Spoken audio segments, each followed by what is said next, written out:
Bon, ben on attend un peu, hein, ça va. On attend qu'il y ait un peu de monde quand même, non? Voilà. Tiens, ben voilà Chantal déjà. Colette, ah ben c'est bon, ça y est. Allez, on commence. Michael, bonjour. Alors, ce qu'on va faire, c'est une étude sur les deux noms de Dieu qui sont liés à Tammuz et Av. Alors bien sûr, je compte sur vous pour inviter des amis, hein. Vous savez, que vous pouvez envoyer pendant le machin, pendant la diffusion, vous pouvez envoyer à des amis, hein, pour les inviter. Alors donc je compte sur vous pour le faire. Ça fera participer un petit peu, c'est bien. Alors donc, je vais traiter de ces deux noms là, qui sont les deux noms de Dieu de Yudke Vavke qui sont liés à ces choses-là. Et évidemment, en même temps, je vais parler des deux anges qui sont liés à ces deux mois. Alors on va voir déjà en premier lieu le nom qui est lié à Tammuz. Le nom qui est lié à Tammuz d'Hachem, c'est le nom en permutation He, Vav, He et Yud. Alors He, Vav, He, Yud, c'est une transposition de Yud Kevavke, de Yud He, Vav, He. Et là, le Nikoud change, parce que par rapport à chaque mois, il y avait un Nikoud précis. Il y a deux Nusraot, j'ai trouvé, et puis bien sûr, évidemment, il y a toujours la Nusra, c'est-à-dire la formule. Hein. Alors il y a deux transmissions, probablement une qui est liée aux orientaux, une qui est liée aux occidentaux, hein. Et puis il va y avoir aussi, avec ça, une autre transmission, qui est la transmission admise par tout le monde, qu'on appelle le Nikoud Tnoua. Le Nikoud Tnoua, c'est lorsqu'on se base sur la phonétique de la lettre. On va prendre par exemple He, ben ça se prononce He, et bien il y a dessous un serré. On va prononcer Vav, Vav se prononce Va, donc il y a dessous un kamatz. On va prendre Yud, il y a un ou en dessous, donc on va mettre un kubutz ou des fois Yod, un Nikut Rolem. Rolem, c'est-à-dire le son haut. Et puis par exemple pour le Yud, le Vav, ça va. Donc pour le nom d'un Dieu, on a vu. Pour chaque lettre, c'est pareil. Alors bien sûr, ça s'appelle le Nikoud Tnoua de la lettre, c'est-à-dire le Nikoud, la ponctuation en fonction de sa Tnoua, on pourrait appeler Tnoua mouvement, voilà, de son mouvement. Alors maintenant, il y a encore un autre Nikoud qui est important, à part les deux par tradition, plus le Nikoud Tnoua, qui est le Nikoud du Passouk ou de ce à quoi on a relié chaque nom. Alors on va voir par exemple les deux noms dans les signes du zodiaque, qui sont le signe du Cancer pour Tammuz et le signe du Lion pour Av. Alors voilà, on va commencer donc avec d'abord le signe de Tammuz, qui est le Cancer. Alors c'est comme ça, c'est Hayotzer Nishmati, Hayotzer, pardon, Venishmati, Hitrabru Yahad. Ce qui signifie le Yotzer, c'est-à-dire le Créateur, et mon âme. Hitrabru se sont unifiés en un. Alors bien sûr, ça dit que dans ces jours qui sont des jours difficiles, c'est vrai, pour le peuple d'Israël, ça a été la période la plus difficile de son histoire, puisqu'il y a eu la destruction du premier temple, la destruction du deuxième temple, qui en ont suivi, c'est-à-dire en Av, mais qui ont commencé par la première brèche faite en Tammuz, c'est-à-dire pendant le signe du Cancer. On sait que le signe du Cancer est matriciel, hein. Il a une relation avec la matrice, on pourrait dire la gestation, la maternité, l'accouchement des enfants, enfin bref, tout ce qui est lié à la construction de la cellule familiale, du home et également de la comment dire, génétique aussi, de la génétique. Alors enfin, on pourrait dire que dès lors qu'on parle de destruction du temple, c'est destruction de la maison, c'est destruction du home, c'est destruction du home sur le plan global, hein. Et donc première brèche, ça veut dire première fissure qui va ensuite se terminer par une destruction totale. Eh bien c'est effectivement le lien qu'il y avait eu en Tammuz entre Israël et le temple. Alors bien sûr, premier temple, deuxième temple ont été détruits. On dit que le troisième temple va être reconstruit et qu'avant de sa reconstruction déjà, les mois qui ont été les mois des Yamim Noraïm, des jours difficiles, bonjour Xavier et bonjour Noémie et Annick, eh bien, ça ont été des jours difficiles, eh bien, ils vont devenir des jours de joie. Alors comment voit-on derrière cette formule qui est liée au nom de Dieu, au nom de l'Éternel, bonjour Rita et Sonia, au nom de l'Éternel lié à ce mois-là de Tammuz, comment peut-on voir en cela la base de la simcha future de la Torah? Comment voit-on cette simcha venir rien que dans ce pasouk-là? Hayotzer venishmati, c'est-à-dire le Créateur et mon âme. Alors là, c'est vraiment la jonction. Ithabru yachad, ils se sont consolidés en un. Alors ithabru yachad, on peut dire itharbu, c'est-à-dire ce temple qui a été détruit, ce temple que tu as en toi, qui chaque année tu pleures en te disant le temple a été détruit parce que toi-même à l'intérieur tu es détruit. Eh bien sache que pourquoi tu es détruit? Parce que tu as oublié de te relier avec ton Créateur. Si tu te relies avec ton Créateur, eh bien tu vas plus être détruit, on va commencer à te reconstruire le temple, et ça c'est la merveille, parce que en fait, c'est dans le pasouk lui-même, Hayotzer venishmati, le Créateur et mon âme, Itrabru yachad, ils se sont unifiés en un. Et voilà, et là on a Yahad c'est la Yehida. Et la Yehida, son fondement, c'est les 22 lettres. Donc toute la matrice des 22 lettres est corrigée, et au lieu de tomber dans la matrice illusoire et d'être sous l'influence de la matrice illusoire, bonjour Atlas et bonjour Richard et Joël, eh bien on va rentrer dans la matrice qui prépare la renaissance pour préparer au monde futur. Et alors là, c'est fantastique parce que c'est vraiment la base en fait, dans le mois qui est le mois de la difficulté, la clé de sortir de cette difficulté se trouve dans le nom du Dieu, le nom de l'Éternel, dans sa permutation en correspondance avec le mois. C'est fantastique, c'est fantastique. Ithabru se sont conjoints. Mais c'est les mêmes lettres que Itharbu. Les deux temples ont été détruits.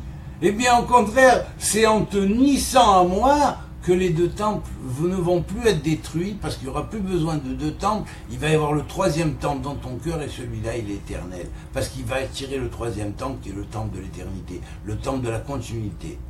Voilà. Alors maintenant, on va voir le nom correspondant à... alors là, ce que je parle, c'est dans le zodiaque d'en bas. Dans le zodiaque d'en bas, c'est-à-dire dans le zodiaque qui nous entoure, dans notre monde psychophysique. Après, on va parler du zodiaque d'en haut, celui où le jour est égal à 26 000 ans. Comment et quelle est son influence sur le zodiaque d'en bas lorsque nous nous connectons? Alors, on verra ça après. D'abord, on va toucher le mois de Av. Alors, dans le mois de Av, le nom c'est He, Vav, Yud, He. Si on prononce avec le Nikoud, non pas de noir, mais le Nikoud de transmission que j'ai mis là, le premier Nikoud de transmission, qui est lié au zodiaque inférieur, c'est Ha, Vous, puis vient Yi. Je ne prononce pas directement parce qu'on n'a pas le droit de prononcer comme ça en vain. Alors donc je mets un E entre pour distinguer. Donc c'est Ha, Vous. Ensuite il y a Yi et Ha. Et donc on voit que la structure du nom, c'est... Alors regardez, comme c'est fort les structures des noms, hein, c'est Havouy, en fait, Yud et He. Celui qui va faire venir le He, c'est-à-dire qu'il va faire venir le He, c'est-à-dire quoi? Ben, il va faire venir le 5. Il va faire venir et mener à sa finition le 5.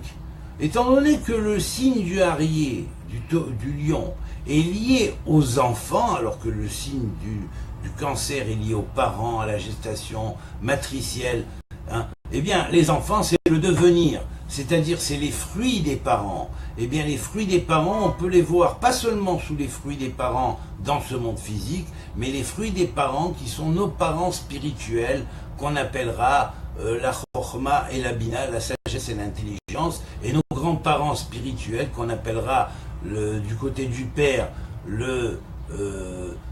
selon la Kabbale c'est appelé, bon pas tout le monde sait décoder, mais en fait c'est ce que ça veut dire, c'est le grand-père et la grand-mère maternelle génétiquement, spirituellement, et le grand-père et la grand-mère paternelle.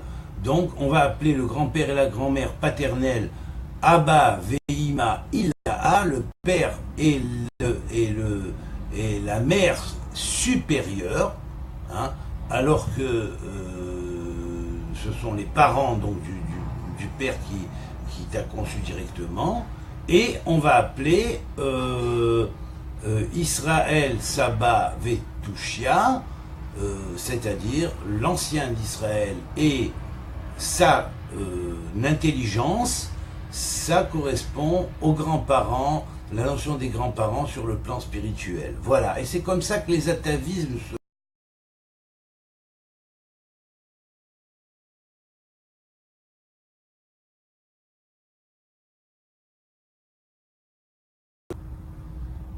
Et c'est comme ça que les atavismes se font, et que c'est comme ça que la génétique se diffuse. Voilà.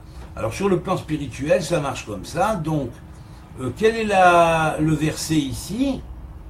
C'est Asarta Veshama Israël Hayom. Vous voyez, aujourd'hui il a compris, il a accepté, il a écouté Israël aujourd'hui. Alors ça veut dire quoi? Quand le Mashiach avait dit à Rabbi Yoshua ben Levi, Hayom imbekolo tishmaou, voilà le Hayom ici, vous voyez? Asarta ve Shama Israël Hayom. Et Israël a écouté aujourd'hui.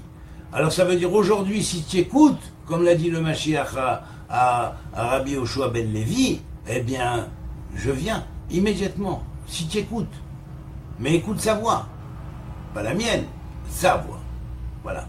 Et là, c'est fantastique, parce qu'on a ici la loi même du tikkun et de la relation avec ce qu'on appelle le grand jour de l'éternel, puisque ce grand jour de l'éternel, qui va être le jour de la révélation finale, eh ben, il va commencer par un grand dévoilement à ce qu'on appelle Tisha B'Av, le jour qui a été le jour même de la destruction du premier et du deuxième temple, qui sera la base plus future de la joie qui va renaître pour la construction du troisième temple.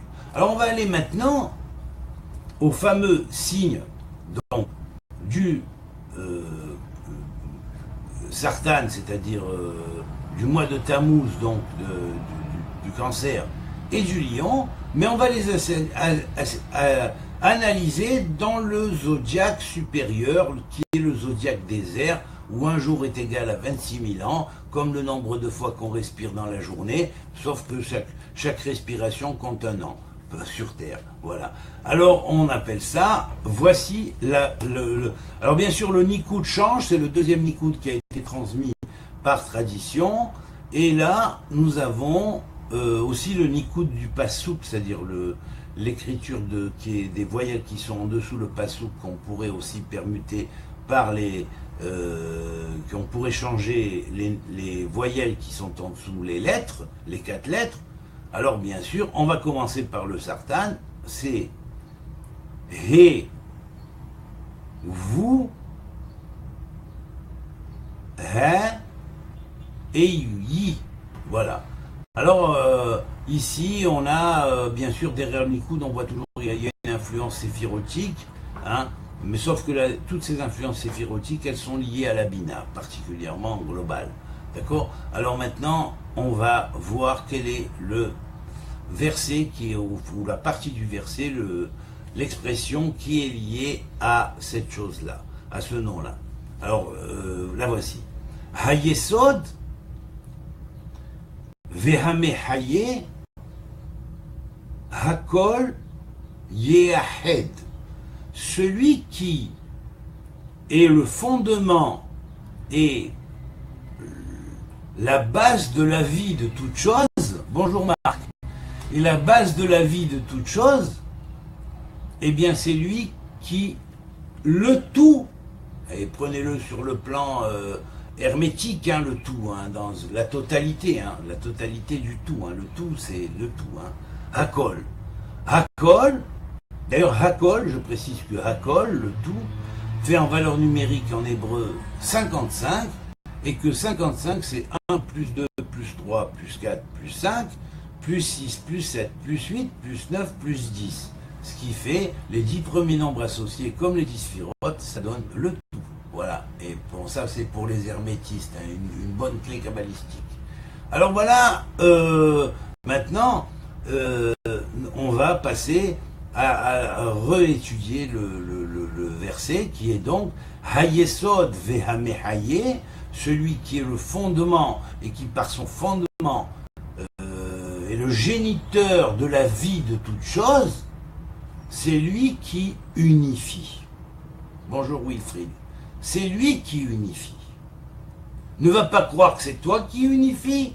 N'allez pas croire que c'est le Messie qui va unifier.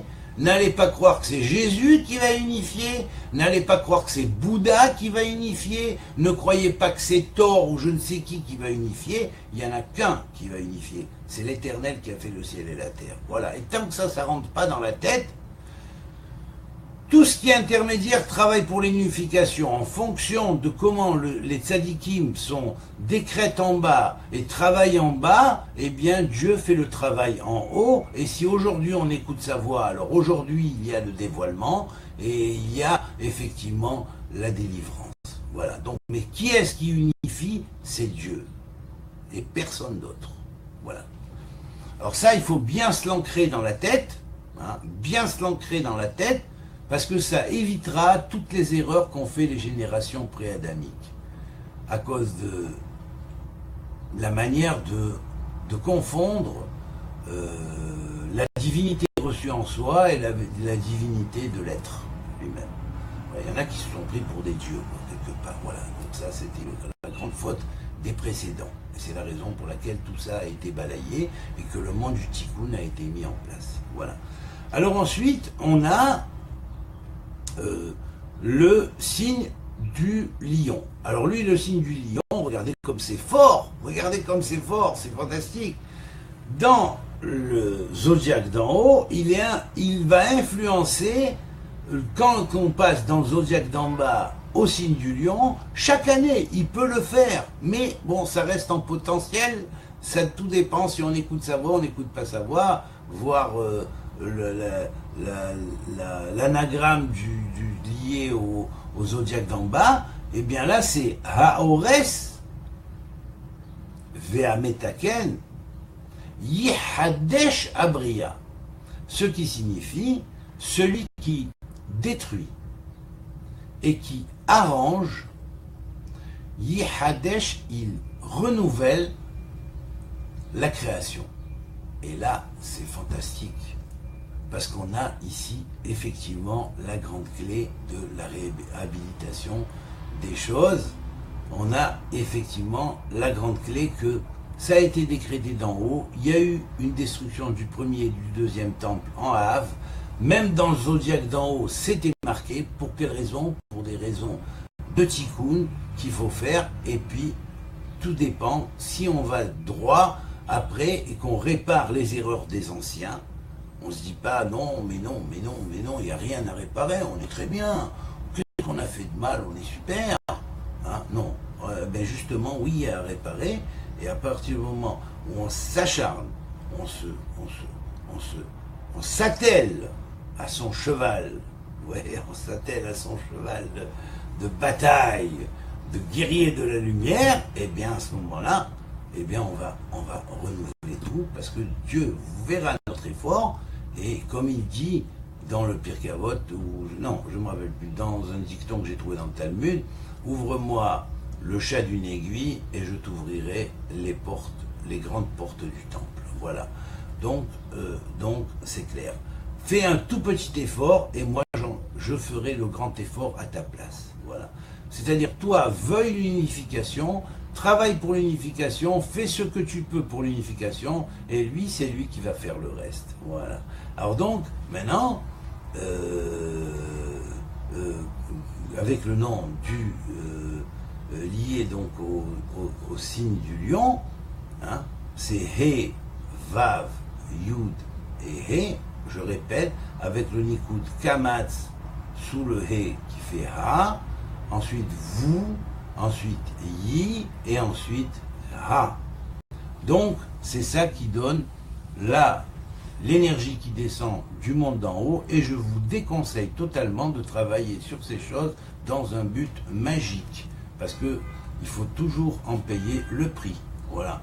Donc évitez les conseils des occultistes qui vous disent oui, on peut utiliser ça comme ça et comme ci et comme ça, on l'utilise pour la gloire de Dieu, on l'utilise en mode théurgique et psychurgique, c'est-à-dire pour le développement de soi et pour la relation avec l'éternel.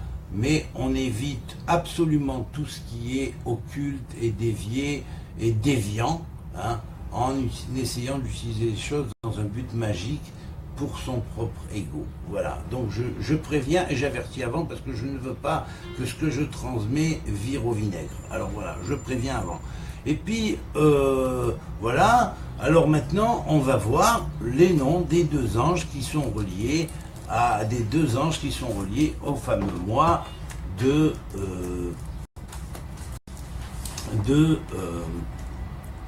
Sartan, du Sartan, de Tammuz et de Av, donc Arié, qui est le lion, le cancer et le lion. Alors le premier s'appelle Varchiel.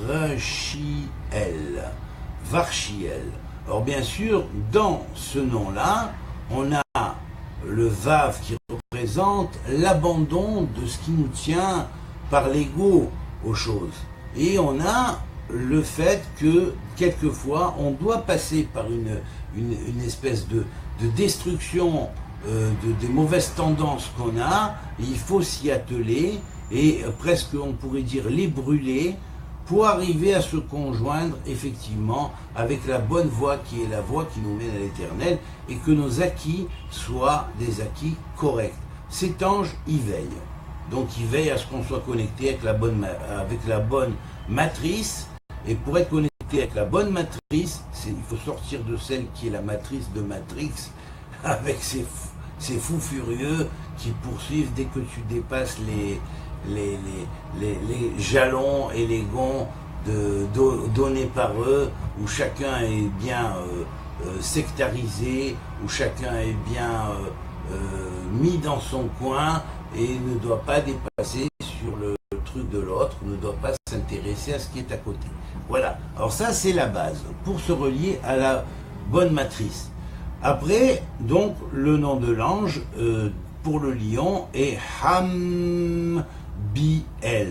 Alors Hambiel, il y a dedans le Ham, ça veut dire la force, la chaleur, la chaleur, en même temps, cette espèce de flamme intérieure du cœur qui va ouvrir la personne à la prière et à l'esprit, et en même temps, par cela, recevoir des cerveaux supérieurs dans ses cerveaux matériels, les cerveaux spirituels qui vont lui permettre de comprendre les paroles des anciens et des prophètes sans les galvauder. Et ensuite, c'est la raison pour laquelle il y a le même et le bête qui suivent. Donc le même veut dire, c'est une base comme une matrice, bien sûr, et le bête qui suit, donc ça veut dire aussi, mais immédiatement on se connecte avec le même bête. Pour travailler ces bons cerveaux, on va travailler sur les 42 lettres, sur le nom en 42 lettres, et sa fonction qui est pour nettoyer les problèmes qu'il y a eu dans les 7 degrés inférieurs de l'être qui sont le Chesed, la Gvura, le Tiferet, le Netzach, le Hod et le Yesod et le Malchut, qui sont les 7 degrés qui ont été atteints par la Shvirat HaKelim, par la brisure des vases, alors que les 3 supérieurs n'ont pas été atteintes. Alors voilà, donc ces 7-là, c'est ceux sur lesquels il faut faire le tikkun. C'est la raison pour laquelle il y a 7 noms en 3 lettres dans le nom en 42, en 6 lettres dans le nom en 42 lettres, qui forment 7 doubles noms, soit 14 noms en 3 lettres, dans le fameux nom en 42 lettres. Voilà, alors Ham Biel, il veille à 2 choses. La première chose, c'est à ce qu'on ait la joie et qu'avec joie on serve l'Éternel et avec amour, et qu'on ait cette espèce de chaleur de vouloir rendre le service divin correctement et recevoir la lumière et s'abreuver à la lumière qui est la lumière qui brûle pas, qui ne brûle pas, hein, qui est comme un peu le feu du buisson ardent qui ne brûle pas, et donc cette lumière du cœur va nous amener à faire le tikkun sur les 7 plans inférieurs, et en même temps va nous amener à trouver en nous la conjonction qui va nous permettre de nous relier avec le Aleph, avec l'unité de elle, et d'apprendre en lui et par lui. Et donc c'est grâce à cet ange-là, on pourrait dire que lorsque on est sur le bon kivun, nous qu'on cherche et qu'on opte pour la bonne voie, eh bien l'ange nous dirige dans le bon sentier, le bon secteur, et c'est là qu'il devient un peu, comme on dirait, un gardien ou un espèce de berger qui mène les âmes qui sont de son secteur, aussi bien ceux qui sont nés Cancer que ceux qui sont nés Lion, que ceux qui dans leur thème astrologique ont des planètes en Lion ou en Cancer, ou selon les maisons astrologiques qui sont dans leur Cancer ou dans leur Lion, qui se réfèrent à des particularités précises dans le monde et la vie qu'ils vivent. Voilà. Donc tout dépend des maisons, il faut voir ça chez chacun, ça joue et ça change. Alors il faut voir, et il faut savoir qu'en fait, de toute façon, ça influence à tout moment. Voilà. Oh, ben voilà. Ben voilà, j'espère que vous avez apprécié, et puis ben, je vous souhaite une bonne journée. Ben, en fait, j'ai pas envie de vous quitter tout de suite, quoi, en fait. Tiens, ben, allez, je m'en allume une petite, là, allez, juste pour... Voilà. La sagesse est grande, c'est vrai, il y a tellement de choses, l'une derrière l'autre, c'est un énorme puzzle. La Torah est sans fin. La Torah est sans fin. La Torah est sans fin. Mais il faut savoir comment la transmettre de façon à éviter de tomber dans, disons, dans des simplifications trop simples, disons, rendant trop simple et simpliste ce que la Torah enseigne. Voilà, c'est tout. Par respect pour la Torah. C'est pas parce que Dieu est venu parler notre langage pour que nous le comprenions, hein, donc il a utilisé la terminologie humaine, il a utilisé les us, les coutumes humaines, hein, et il a su nous mettre un texte des plus hauts qui soit en terminologie de notre humanité, Mais ça ne veut pas dire pour ça que c'est à nous à traîner ces choses-là à ras des pâquerettes. Voilà. La Torah, c'est du cosmos tout net et pas du couscous boulette. J'aime bien cette expression. Voilà, la Torah c'est du cosmos tout net parce que c'est venu du cosmos et c'est pas du couscous boulette. Enfin, boulette premier niveau, hein, bien sûr, je parle. Parce que la boulette, on peut la transformer en autre chose, mais là c'est spirituel, bien sûr. Hein, voilà, bon. À nous de chercher le yichoud qu'il y a derrière le couscous boulette, mais ça. C'est autre chose, voilà. Alors à très bientôt. À très bientôt. Au revoir et que Dieu vous bénisse et qu'il vous aide à progresser tous.